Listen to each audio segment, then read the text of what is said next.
Hallo, werte Zuschauer, neues Let's Play, diesmal neues Spiel Frostpunk. Gibt es ja schon einige Let's Plays dazu, allerdings ein bisschen enttäuschend, keines geht wirklich auf die Spielmechanik ein. Viele spielen einfach drauf los, scheitern dann kläglich, weil das Spiel ist gnadenlos, verzeiht Fehler ja nicht wirklich. Man muss echt ein bisschen aufpassen, man darf sich nicht unter Druck setzen lassen vom Spiel selber. Das ist eigentlich fast schon zu Fehlentscheidungen animiert durch all die Dialoge, die da auftauchen. Ich möchte mit diesem Let's Play euch jetzt wirklich mehr von der Spielmechanik zeigen. Ich möchte euch erklären, wie ihr die Szenarien wirklich gewinnt, wie das ganze Temperaturmanagement funktioniert. Dementsprechend werde ich hier auch gar nicht groß auf die Story eingehen. Klar, es ist halt Teil vom Spiel, 2-3 Sätze, aber das muss dann auch reichen. Ja, legen wir los, gar nicht groß plappern. Ich starte mal das erste Szenario, ein neues Zuhause. Wenn man Tag 20 erreicht, wird das nächste Szenario freigeschaltet. Habe ich natürlich schon hingekriegt. Ja, ich gehe hier ein bisschen, wie gesagt, auf die Spielmechanik ein. Ich werde Wert darauf legen, die Stadt möglichst perfekt aufzubauen. Mit Micromanagement, das vor allem zu Beginn des Spieles wahnsinnig viel nützt und man viel rausholen kann.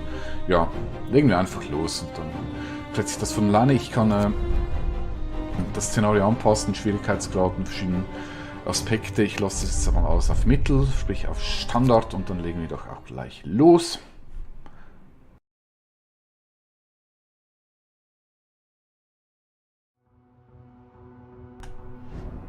Ja, ich lasse das Intro weg, das habt ihr bestimmt schon mehrfach an anderen Orten gesehen. Sparen wir uns zur Zeit. Ein schön gemachtes Intro, starkes Intro, sehr emotional aufgebaut. Aber ja, wir wollen die Spielmechanik anschauen und wir wollen uns hier nicht in emotionalem Gedöns verlieren. Also, los geht's. Das ist unser Krater, hier bauen wir unsere Ziele auf. Ja, die Welt wurde von einer Riesenkälte Welle erfasst, die Städte und die Ordnungen brechen zusammen, und hoch im Norden wurde ein spezieller Generator gebaut, den seht ihr hier in der Mitte. Der soll ja die Antwort sein auf die ganze Kälte und unser Volk retten. Wir starten mit 80 Bewohnern, das sieht man hier, 80 Einwohner, beziehungsweise hier ist es noch besser, sieht man Arbeitslose zu Maximalanzahl, und man sieht dann auch gleich, man hat verschiedene Kategorien von Mitbewohnern, einmal die normalen Arbeiter, dann Ingenieure, die für spezialisierte Arbeiten eingesetzt werden können, Kinder, ja, muss ich jetzt einfach sagen, relativ wertlos jetzt, um hier etwas zu erreichen, je nachdem was man aufbaut, kann man dann doch noch ein bisschen was rausholen, bis dahin sind es einfach Mäuler, die gestopft werden müssen. Ja. Was haben wir noch? Oben Übersicht kurz über Ressourcen. Es gibt Kohle, wichtig für den Generator, der braucht Kohle, um zu heizen. Holz, klar, einfach ein Baumaterial, Stahl, ein Baumaterial, Dampfkern, spezielles Baumaterial, das nicht abgebaut werden kann für spezielle Gebäude. Dann Nahrung gibt es zum einen Rohnahrung, die so gejagt wird, die muss dann in eine Küche umgewandelt werden in Essensration. Ja, sonst Geschwindigkeit, Arbeitszeit ist auch wichtig, von 8 bis 18 Uhr ist so ein Arbeitstag. Mit Ausnahme der Jäger, die ziehen in der Nacht los. Da gibt es dann auch einen Tipp zum Micromanagement. Dann sieht man hier die Übersicht, wir starten natürlich mit Tag 1 und wir sehen hier schon, bei Tag 4 kommt dann der erste Temperatursturz. Bis dahin haben wir minus 20 Grad hier im Krater, minus 20 Grad in Frostpunk ist T-Shirt-Wetter, wirklich. Lasst euch da nicht unter Druck setzen von all den Meldungen, die kommen werden. Wir brauchen den Generator nicht zu aktivieren, bis die erste Kältewelle kommt, vorausgesetzt, dass wir vor der ersten Nacht genügend Hütten gebaut haben, damit alle ein Dach über dem Kopf haben. Dann können wir uns das sparen. Ja, Krater selber, kurze Übersicht. Hier liegen verschiedene Haufen von Ressourcen rum. Holzkisten für Holz, logisch. Stahltrümmer für Stahl. Und hier haben wir noch Kohlehaufen. Logisch Kohle, das ist, kann man einfach einsammeln, danach muss man dann speziell abbauen, das sind dann auch unendliche Abbaumöglichkeiten, hier zum Beispiel ein Eisenvorkommen, damit ihr das mal besser, nämlich mal ein Gebäude, da werden nämlich noch die speziellen Symbole angezeigt. Wir sehen, haben hier Platz für 2 Stahlabbaumöglichkeiten, hier zweimal Kohle, in dieser Ecke noch Kohle. Was das hier ist, speziell, da können Außenposten, Rampen oder wie auch immer gebaut werden, um Wegposten auszubeuten. Meine Güte. Hier drüben Holz. Kann aus der Kraterwand rausgebrochen werden, sobald alles aufgebraucht ist. Holz kann man aber auch noch zwischenzeitlich mit den gefrorenen Bäumen abbauen. Dazu braucht man ein Sägewerk. Ja, sehen wir alles später. Was ich jetzt hier als allererstes machen werde, ich werde meine Arbeiter einteilen, die sollen gleich loslegen. Zum einen werde ich die mal 15 auf den Kohlehaufen schicken, dann 15 auf Holz und nochmals 15 auf Holz. Hier allerdings werde ich nur noch 10 Ingenieure, 5 Arbeiter schicken, dann habe ich noch 15, 5 übrig. Warum? Ich plane schon voraus, werdet ihr dann gleich sehen. Den Rest lasse ich noch nicht arbeiten, damit die Gebäude, die ich jetzt baue, schneller gebaut werden. Könnte ich natürlich eigentlich auch nochmals irgendwo einteilen, um abzubauen. Aber so werden meine Startgebäude schneller gebaut. Dann, erste Planung, die ich mache. Oder ich muss vielleicht noch etwas zum Baukonzept sagen von diesem Spiel. Die Gebäude werden hier in solchen Kreisen um den Ofen errichtet. Das gibt verschiedene Kreise, das sind wieder verschiedene Wärmestufen, die man erforschen kann. Das zeige ich euch jetzt schnell beim Generator. Hier habe ich Dampfstufen, das ist die Hitze, die erzeugt wird. Es wird immer in Stufen gerechnet. Und das zu verstehen ist ganz wichtig, dann um die ganze Kälteeinbrüche zu managen. Da komme ich dann später dazu, wenn es in Richtung ersten Kälteeinbruch geht. Ihr seht, der sinkt dort um 2 Stufen die Temperatur. Das war dann von 20 auf minus 40 Grad. Entsprechend muss ich dann natürlich auch dafür sorgen, dass ich zusätzlich 2 Stufen Hitze erzeuge, damit die Leute nicht frieren. Und Hunger im Spiel bedeutet, die Leute werden krank, die Leute werden sterben. Ja, eigentlich sehr simples und einfaches Konzept, trotzdem sehr innovativ. Habe ich bisher so noch nie gesehen im anderen Spiel. Dampfstufen für die Hitze, dann habe ich noch einen Overdrive, dann kann ich eine zusätzliche Hitzestufe hinzufügen. Kostet mich keine Kohle, damit kann man auch noch ein bisschen Micromanagement betreiben. Allerdings muss ich schauen, dass ich nicht zu lange heize, sonst zerbricht der Kessel, das wäre gar nicht gut.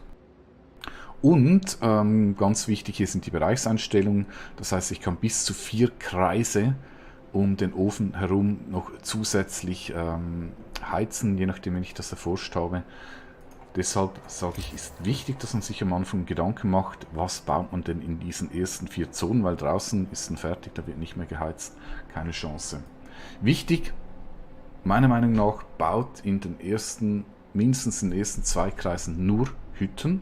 Plus das Lager, das ist von Anfang an hier, das kann man, ja, man könnte es schon zerstören, ist aber sinnlos, weil man kann es nicht neu bauen.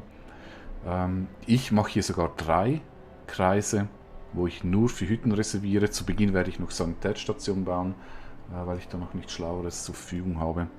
Aber so habe ich wirklich genug Wohnraum für meine Bevölkerung, die dann mit der Zeit auch ansteigen wird. Und ich kann denen auch ein komfortables Zuhause bieten. Ist wirklich wichtig, damit sie nicht übermäßig krank werden. Sonst baue ich hier Krankenstation, Krankenstation, Krankenstation. Einer der großen Fehler, die man auch in vielen Let's Plays sieht. Und wenn das dann irgendwann mal anfängt, irgendwann ist man dann nicht mehr Herr der Situation. Deshalb schaue ich jetzt auch hier gleich wegen den Wegen.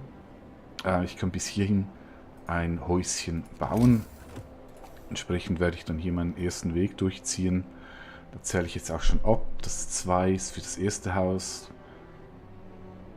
2 für das zweite, 3 für den dritten. Und wenn ich das jetzt alles richtig gemacht habe, 2, 2, ich habe sogar noch eins zu viel gebaut. Ja. Egal. Warum baue ich das jetzt gerade in diese Richtung? Das liegt daran, weil hier das Eisenerz-Vorkommen ist. Ich möchte dann hier sich irgendwann mal einen Weg bis ganz nach hinten bauen. Dann habe ich die Straße bereits am richtigen Ort gebaut. Ja, Gebäude, die funktionieren nur, wenn sie an eine Straße angebunden sind. Straßen kann man wieder abreißen. Das mache ich hier zum Beispiel. Diese Straße wurde schon vorgegeben, die werde ich nicht brauchen. Entsprechend reiße ich sie ab. Man muss auch nicht überall Straßen durchbauen. Ich meine, es reicht jetzt hier. Man sieht, der mittlere Kreis, der ist komplett von der Straße umgeben. Ich muss jetzt nicht hier auf diesem Kreis auch noch eine Straße bauen. Es reicht dann am zweiten Kreis noch eine rundherum, dann habe ich trotzdem alle Gebäude an einer Straße. So kann man dann auch wieder ein bisschen Ressourcen sparen. Gut, dann als erstes, ich bin immer noch in der Pause, als erstes baue ich hier die das Speisehaus. Jetzt kann ich natürlich nicht mehr kontrollieren, ob ich hier richtig gebaut habe. Ich hoffe schon, ich versuche es nochmals zu kontrollieren. 2, 2, 2 müsste so stimmen. Das Speisehaus baue ich deshalb, ich werde jetzt mal starten. Weil ihr seht auch jetzt die Einwohner hier in der Mitte, die ziehen hier los.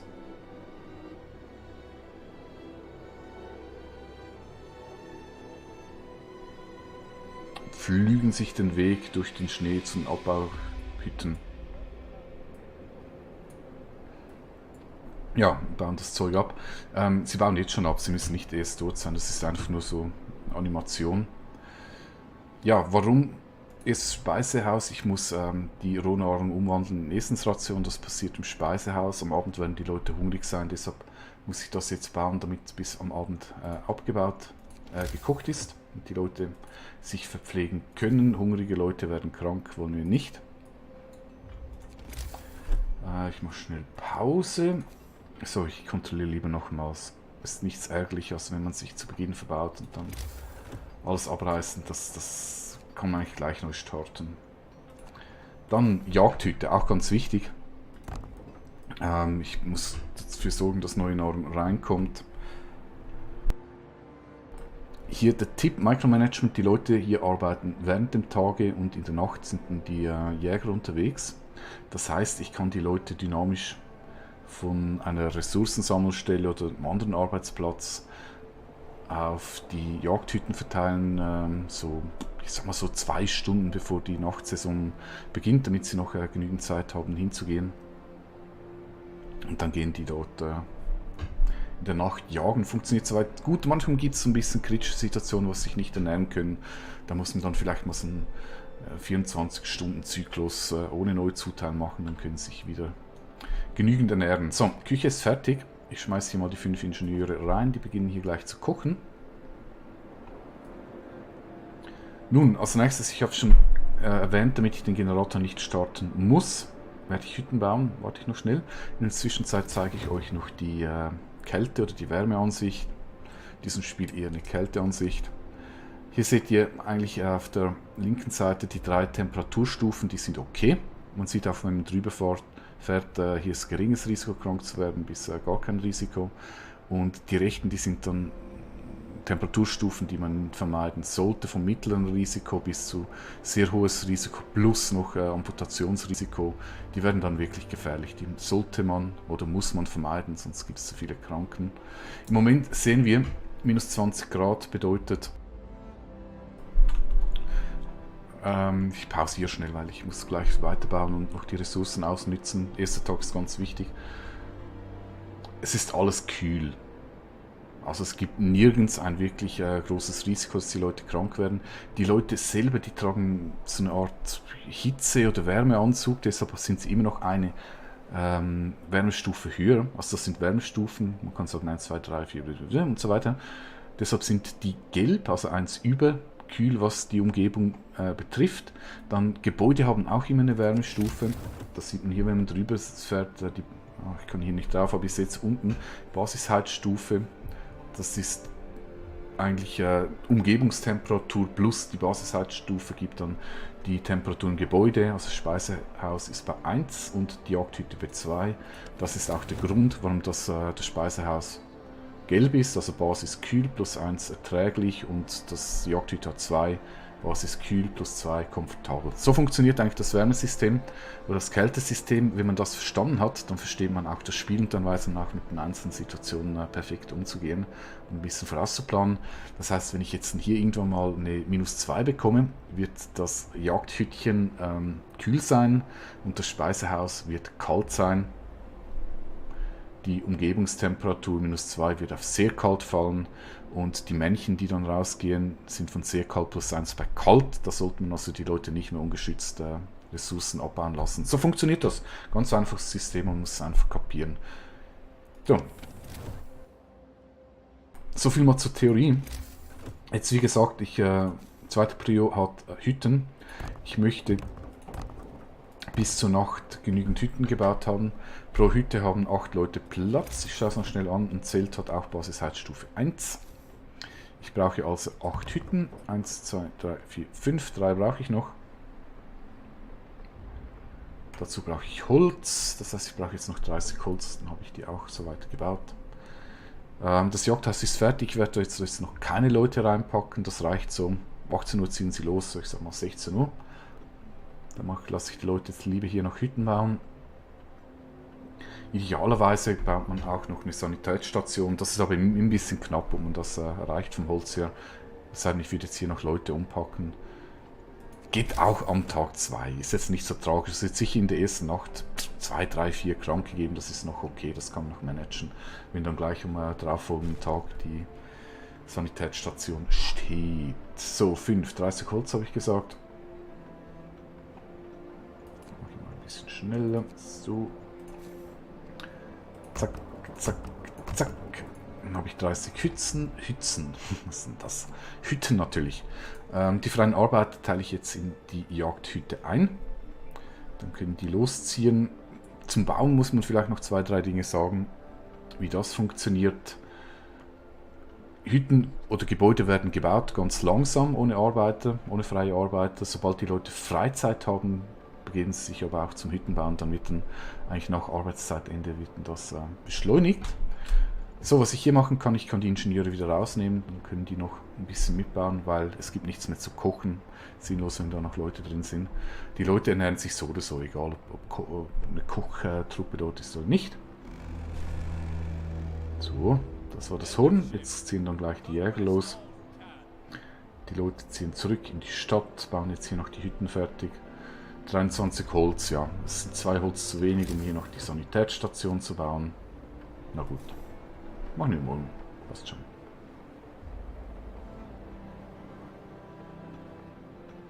Passt schon.